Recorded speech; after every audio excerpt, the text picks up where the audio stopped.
नमस्कार मित्रांनो, आपला आवडता चॅनल BMC कामगारमध्ये आपलं स्वागत आहे आणि आज आम्ही आणखी एक नवीन बातमी घेऊन आलो आहे.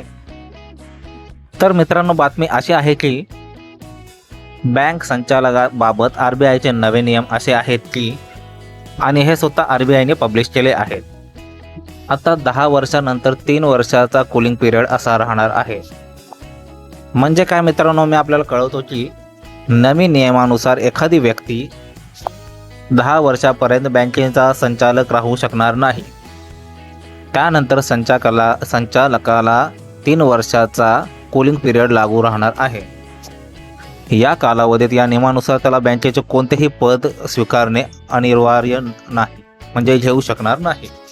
अशीच इतर माहिती महामंत्री विवेक जुगांदे यांनी दिलेली आहे.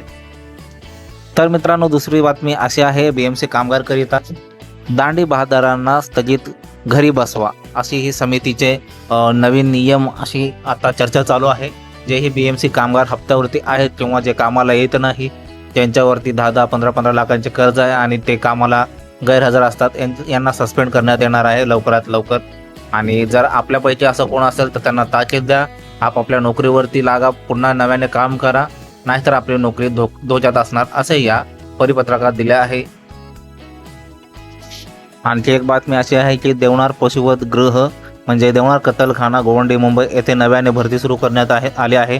आणि आपण अपडेटमध्ये राहा आणि या नोकरीची सुवर्ण संधी मिळवा.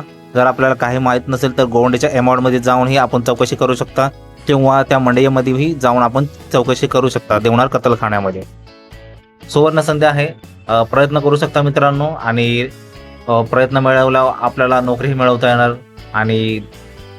आणि मित्रांनो, महापालिका सचिव पदासाठी रिकाम्या जागा खाली असणार, त्यामुळे आपण त्या पदासाठीही राखीव जागा भरू शकतात. आणि नक्की प्रयत्न करा मित्रांनो, नक्की आपल्याला यश मिळणार. आणि मित्रांनो, ही बातमी अशी आहे की आपण पाहू शकता फॉर्म 16. आपण BMCच्या वेबसाईटवरती जाऊन आपण हे सर्च करा आणि जे आपले फॉर्म 16च्या हिशोबाने इन्कम टॅक्स रिटर्न जे आहे आणि काय आपला रेकॉर्ड्स आहे जेव्हापासून आपण कामाला लागले आहे किंवा प्रेझेंट वर्षाचे 2024-25 किंवा 25-26 असे आपण या वेबसाईटवरती सर्च करून आपले जे फॉर्म 16 आहे ते PDF मार्फत डाउनलोड करू शकता. व्हिडिओ आवडल्यास नक्की लाईक करा, शेअर करा, सबस्क्राईब करा. भेटूया पुन्हा नवीन व्हिडिओमध्ये.